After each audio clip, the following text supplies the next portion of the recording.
Halo rebahaners, dimanapun kalian berada, gimana kabarnya? Masih makan bubur tape diaduk? Hehehe. Transformasi digital mungkin sering kali kita dengar di kehidupan sehari-hari, terutama kita sebagai pelajar. Jadi, apa itu transformasi digital?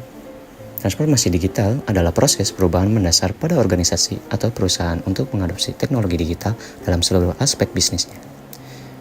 Transformasi digital melibatkan penggunaan teknologi digital seperti internet, komputasi awan, big data, kecerdasan buatan atau AI, dan teknologi nirkabel. Pemanfaatan teknologi informasi untuk mempromosikan pelayanan merupakan bagian yang sangat penting dalam manajemen pelayanan publik. Oke, untuk selanjutnya, apa manfaat dari transformasi digital? Salah satu manfaat utama transformasi digital dalam manajemen pembangunan adalah peningkatan aksesibilitas dan kualitas pelayanan publik di masyarakat. Dengan sistem pengelolaan data dan informasi yang baik, pemerintah dapat memberikan pelayanan publik yang lebih cepat, nyaman, dan baik. Hal ini akan membantu meningkatkan kepuasan masyarakat terhadap pemerintah dan mendorong partisipasi masyarakat dalam proses pembangunan. Apa itu administrasi pembangunan? Administrasi pembangunan mengacu pada proses perencanaan, koordinasi, dan pelaksanaan program dan kebijakan pembangunan yang bertujuan untuk meningkatkan kesejahteraan masyarakat dan pembangunan ekonomi suatu negara atau wilayah. Lalu bagaimana transformasi administrasi pembangunan di era digital? Transformasi digital dapat mencakup berbagai aspek seperti pembangunan teknologi, informasi dan komunikasi, pengembangan sistem manajemen data dan informasi, serta pembangunan layanan publik yang lebih baik. Lalu apa saja sih tantangan transformasi administrasi pembangunan di era digital? Yang pertama adalah kesenjangan infrastruktur dan akses teknologi. Ketimpangan akses teknologi antara daerah, perkotaan, dan pedesaan menjadi salah satu tantangan utama, yang dimana infrastruktur teknologi seperti kecepatan internet masih jadi kendala dan belum merata yang mengakibatkan terhambatnya pelaksanaan transformasi. Lalu yang kedua ada keterbatasan sumber daya manusia. Kapasitas sumber daya manusia dalam pemerintahan masih menjadi hambatan dalam implementasi digitalisasi administrasi publik, yang dimana tidak semua pegawai memiliki kompetisi digital yang memadai untuk beradaptasi dengan teknologi baru. Lalu yang ketiga, ada resistensi terhadap perubahan. Resistensi terhadap perubahan juga menjadi tantangan besar dalam mengadopsi sistem baru karena merasa nyaman dengan prosedur yang sudah ada atau khawatir bahwa digitalisasi akan mengurangi peran mereka dalam organisasi. Lalu yang keempat ada keamanan dan privasi data. Risiko kebocoran data dan serangan cyber menjadi ancaman serius bagi kepercayaan publik. Sebagai contoh, jika data pribadi warga negara terekspos, hal ini dapat dimanfaatkan oleh pihak-pihak yang tidak bertanggung jawab untuk melakukan penipuan atau kejahatan identitas.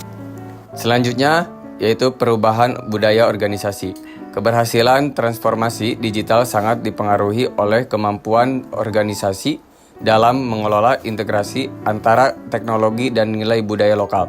Perubahan budaya organisasi tersebut memerlukan dukungan dari kepemimpinan yang mampu mengarahkan organisasi melalui perubahan yang jelas dalam menghadapi era digital.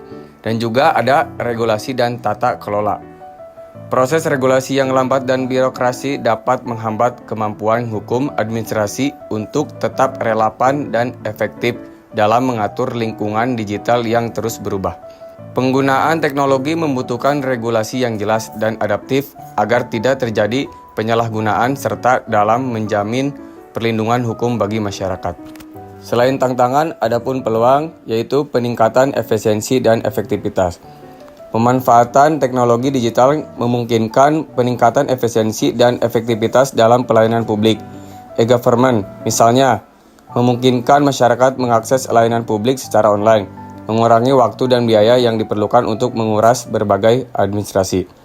Dan juga transparansi dan akuntabilitas. Teknologi digital seperti blockchain dengan digunakan untuk menciptakan sistem yang lebih transparan, meminimalkan korupsi, dan meningkatkan kepercayaan masyarakat terhadap pemerintah. Selanjutnya, peningkatan kualitas layanan publik. Teknologi digital telah memungkinkan pemerintah memberikan layanan secara lebih efisien dan efektif. Misalnya, inisiatif e-government memungkinkan masyarakat mengakses layanan publik secara online, sehingga mengurangi kebutuhan akan kunjungan fisik kantor-kantor pemerintah. Partisipasi dan kolaborasi masyarakat. Partisipasi publik penting karena berbagai alasan. Pertama dan terutama, hal itu mendorong transparansi dan akuntabilitas dalam lembaga pemerintah.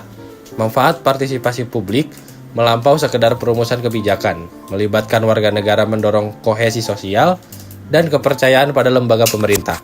Pengambilan keputusan berbasis data. Dengan teknologi seperti big data dan kecerdasan buatan atau AI, organisasi dapat membuat keputusan yang lebih cepat dan berbasis data. Di sektor pemerintahan, digitalisasi mempercepat pelayanan publik, seperti pembuatan EKTP, pembayaran pajak online, dan aplikasi layanan masyarakat. Kesimpulannya, transformasi administrasi pembangunan di era digital menghadirkan banyak sekali peluang signifikan untuk meningkatkan efisiensi, efektivitas, transparansi, dan partisipasi dalam proses pembangunan. Selain itu, interaksi yang lebih baik dengan masyarakat melalui kanal digital dapat memperkuat akuntabilitas dan menciptakan tata kelola pemerintahan yang lebih baik. Namun demikian, transformasi ini juga membawa tantangan yang tidak sedikit. Oleh karena itu, keberhasilan transformasi di administrasi pembangunan di era digital memerlukan strategi yang komprehensif dan terintegrasi. Dengan mengatasi tantangan secara proaktif dan memanfaatkan peluang secara cerdas, administrasi pembangunan di era digital memiliki potensi besar untuk mewujudkan pembangunan yang lebih inklusif, berkelanjutan, dan berorientasi pada kesejahteraan masyarakat.